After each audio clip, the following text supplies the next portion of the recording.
এই যে আমরা দেশে গিয়ে কি করেছিলাম আপনাদের দুলাভাই দেখেন, এই যে নিচু হয়ে যাওয়া লাগে তো একটু সবজির বাগানের দিকে, তো ও গাছের মাথার ওই যে মাথায় লাগতেছিল তো কাঁটা গাছগুলো, সেই গাছের মাথা থেকে একেবারে ডালগুলো কেটে দিচ্ছিল। কিছুটা ছিল নিম গাছ, করমচা গাছ, মানে এক একটা গাছের পাতা। তো আমি ওকে আবার বলতেছিলাম তুমি আবার আম গাছের পাতা কেটে দিও না, কারণ ওরা তো আবার গাছ চেনে না। একেবারে সত্য কথা, কোরিয়ানরা কিন্তু গাছ চেনে না। খুব কম কোরিয়ানরা আছে যারা গাছ চিনে, যারা সবজি চিনে। বাচ্চারা যখন ডে কেয়ার সেন্টার বা কিন্ডারগার্টেনে পড়ে তখন কিন্তু গাছগাছালি মানে দেখাইতে নিয়ে যায়, লাগাইতে নিয়ে যায়, দূরে ভ্রমণ করতে নিয়ে যায়। কিন্তু তারপরে জিউকে যদি আমি জিজ্ঞাসা করি, জিউ বলো তো এই গাছগুলো কি কোরিয়ান কোনো একটা সবজি, খুব সম্ভবত কিছু কিছু সবজির নাম পারবে কিন্তু সব পারবে না, কারণ ওরা কিন্তু এই গাছগাছালির ভিতরে থাকেও না বা শিখতেও চায় না বা এই ধরনের আগ্রহ থাকে। আমি ওকে বলতেছিলাম তুমি সাবধানে আসো, নিচে অনেক গাছগাছালি আছে, তুমি দেখে দেখে পাড়া দিবা। এই পাশে মানকচু দেখছেন, আমার না কি ভালো লাগে মানকচু খাইতে। এই পাশে কি আছে জানেন, চুই ঝাল গাছ আছে। চুই ঝালের বেশ কয়েক প্রকারের গাছ আছে, কিন্তু আমাদের এইখানে একেবারে চিকন চিকন যে চুই ঝালের গাছ সেইগুলার গাছ আছে। তারপর মরিচ গাছ, এই গাছটা একটা বেগুন হয়েছে বুঝছেন, খুব সুন্দর লাগতেছিল। সেই বেগুনটা মা বারবার করে বলতেছিল তুমি বেগুন তুলে খেয়ে যাও, কারণ মার একটু অ্যালার্জি আছে। তারপরও মা খায়, গাছ লাগায়। তা আমি আবার ওই যে ওকে দিয়ে বেগুনটা তোলাইলাম। আর এই পাশ থেকেই হচ্ছে ওই যে চুই ঝাল, দেখেন এই যে চুই ঝালের পাতা গাছ, হ্যাঁ, একেবারে অনেক দূর পর্যন্ত উঠে যাচ্ছে। আর চারিদিকে শুধু ছড়ানো আর ছড়ানো। ওই যে মেটে আলুর বীজ আছে না, মেটে আলুর গাছ দেখেন উপরে সম্পূর্ণ। আমার মা খুব অসুস্থ বুঝছেন, তারপরেও এখানে মরিচ তুলতেছে। দেখেন এই জায়গাটা নেট দিয়ে ঘেরাও করা, কিন্তু তারপরেও বুঝছেন কারা কারা যেন আয়সা নিয়ে যায়। কেউ একটু বুঝে না যে আমার মা অসুস্থ, বাজারে বেশি যাইতে পারে না। এই দেখেন এই যে মেটে আলু, তারপরও মানুষজন চুরি করে নিয়ে যায় বুঝছেন। এইগুলো কিচ্ছু থাকে না, সব নিয়ে যায় মানুষজন। তা অনেকে আমাকে বলছিলেন আপু একটু দেয়ালের দেওয়ার ব্যবস্থা করেন বাড়ির, এতে দেয়াল দিলে ভালো হয়। দেখেন কত মেটে আলুর বীজ পড়ছে উপরে গাছ থেকে। আমার হাজব্যান্ড অবাক হয়ে যাচ্ছিল। আমি ওকে বলতেছিলাম এগুলো হচ্ছে কোরিয়াতে ছানমা মা, যেগুলো কোরিয়ানরা খায়। আমি আবার বাজার থেকে কিনে নিয়ে এসে, আমার হাজব্যান্ড বলছে সত্যি তো এগুলো তো তাই। আমি বলছি হ্যাঁ, এই দেখো আমাদের বাড়িতে গাছ আছে, মাটির নিচে বড় বড় মেটে আলু আছে, কিন্তু কেউ নাই খাওয়ার। ভাইরা বা আপুরা, মানে আমার ভাই বোনেরা বেশি একটা কেউ আসে না, সবারই বিয়ে হয়ে গেছে, কেউ এখন আর আসতে চায় না, সবাই সবার মতো ব্যস্ত।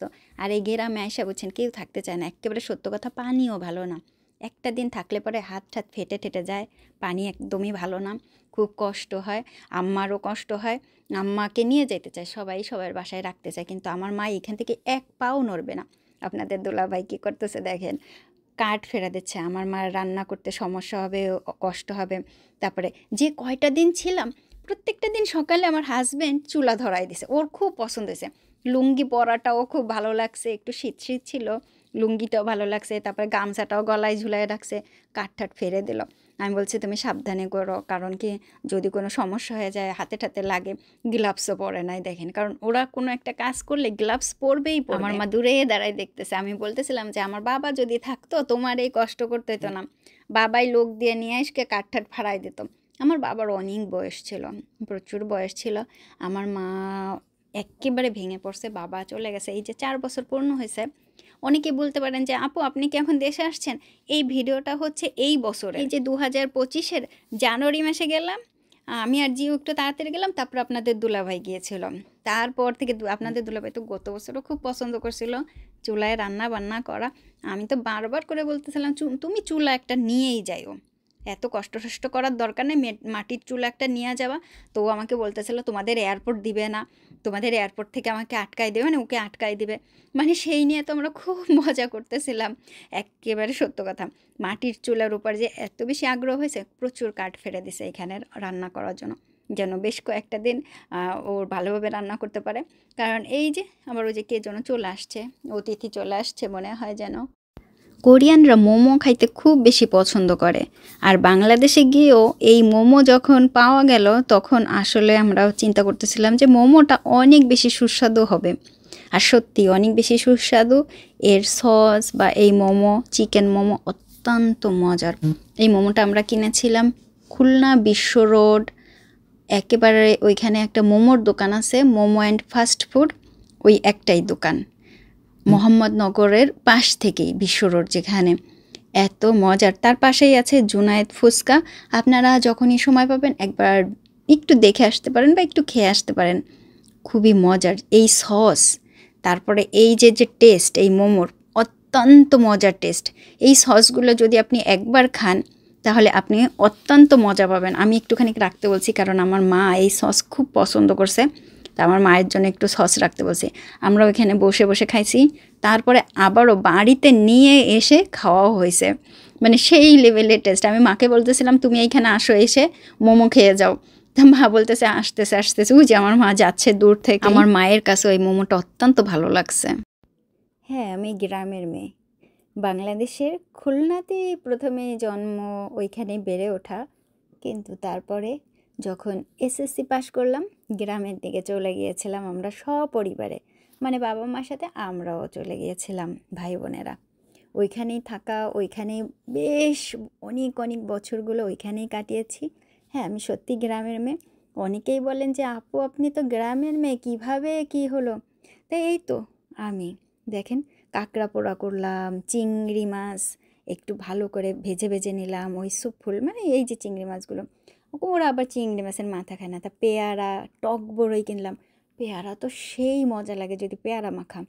বহু বছর আগে আমাদের বাড়িতে না অনেক অনেক পেয়ারা গাছ ছিল, বড় বড় পেয়ারা হতো। তারপরে ওই যে লাল লাল হয় না ভেতরে পেয়ারা, ওই পেয়ারাও ছিল, সেই পেয়ারাও হতো। মানে অনেকে এসে নিয়ে যেত, আমরা খাইতাম। সেই সময়ের দিনগুলো ছিল একেবারেই অন্যরকম। অনেকেই অনেকভাবে কমেন্ট করেন গ্রামের মেয়ে দেখতে কেমন, কোনো কিছু এখনোই করে নাই, শিখে নাই। হ্যাঁ, আমি আসলে অনেক কিছু জানি না বা বুঝি না বা শিখি নাই, কিন্তু আমি এই যে রান্নাবান্না, হ্যাঁ এখানেও রান্নাবান্না এই প্রথম করা। এর আগে যখন দেশে ছিলাম রান্নাবান্না বলতে ওই পোলাও ভাত আর মাংস পর্যন্তই, কিন্তু এইভাবে একেবারে উঠানের মধ্যে রান্নাবান্না এটা আমার জন্য একেবারেই প্রথম ছিল। এটা খাসির মাংস রান্না করতেছিলাম, প্রচুর মজা হয়েছিল। মাটির চুলায় খাসির মাংস, আরও এত সুন্দর কষানো কষানো রান্না করেছিলাম, সেই লেভেলের টেস্ট হয়েছিল। এইভাবে মাংস রান্না করতে গিয়ে আমার অনেক অভিজ্ঞতা হয়েছে, কিভাবে রান্না করলে বা কিভাবে মশলাটা প্রথমে দিলে পুড়ে যাবে না। মশলা তো একবার পুড়িয়েই ফেলেছিলাম, মানে তাপ এত বেশি ছিল বুঝতেই পারি নাই, কিন্তু এরপরে যখন বুঝে ফেললাম যে মশলাটা এইভাবে দিলে সুন্দরভাবে ভাজা যাচ্ছে, তখন থেকে কিন্তু ভাজা আরম্ভ করলাম। এই মাংসগুলো গল্লামারি থেকে আনা হয়েছিল। অনেকে জিজ্ঞেস করেছিলেন খুলনাতে বাড়ি। হ্যাঁ, খুলনাতেই বাড়ি। ওই যে গল্লামারির পাশ থেকে। আমাদের এই উঠানে রান্না নিয়ে অনেকেই অনেক মন্তব্য করেছেন, অনেক অনেক অনেক অনেক অনেক নেগেটিভ কমেন্ট করেছেন, তার জন্য অনেক অনেক ধন্যবাদ। কারণ আপনি যেখানে আছেন সেখানেই থাকবেন, আমি যেখানে আছি সেখানেই থাকবো। আর এই ঝাঁঝরিটা দিয়ে রান্না করতে আমার যে এত ভালো লাগতেছিল, প্রচুর ভালো লাগছে ঝাঁঝরি দিয়ে রান্না করতে। মানে খুন্তি দিয়ে রান্না করলে ওটাই হয়, কিন্তু ঝাঁঝরি দিয়ে রান্না করে আমি বুঝতে পারলাম যে রান্নার একটা স্টাইল আছে। একেবারে সত্য কথা, এত ভালো লাগতেছিল এই রান্নার স্টাইলটা আমার কাছে। শেষ পর্যন্ত তো ওই যে বড় বাজার গিয়ে ঝাঁঝরি তো একটা কিনেই নিয়ে এসেছিলাম, তারপরে থালা বাসন হাঁড়ি পাতিল অনেক কিছুই কিনলাম এই অ্যালুমিনিয়ামের, খুবই শখ করে কিনে নিয়ে আসছি। নিয়ে এসে তো এখন দেখি তো পরিষ্কার করতে করতে তো কষ্ট হয়ে যাচ্ছে। অনেকেই কমেন্ট করেছেন এই গ্রামের এই পরিবেশ থেকে কিভাবে সম্ভব কোরিয়ার মতো দূর দেশে গিয়ে থাকা। অনেক অনেক ভাই বোনেরা আছেন যারা গ্রামের থেকেও অনেক দূরে দেশ বিদেশে ছড়িয়ে ছিটিয়ে আছেন, ভালো ভালো পজিশনে আছেন, ভালো ভালো জায়গাতে জব করতেছেন। আমি তো আর জব বিষয়তে আসি না, কোনো ভালো কোনো পজিশনে জবও করি না, আমি হাউস ওয়াইফ, ঘর সংসার নিয়েই আছি, এই তো।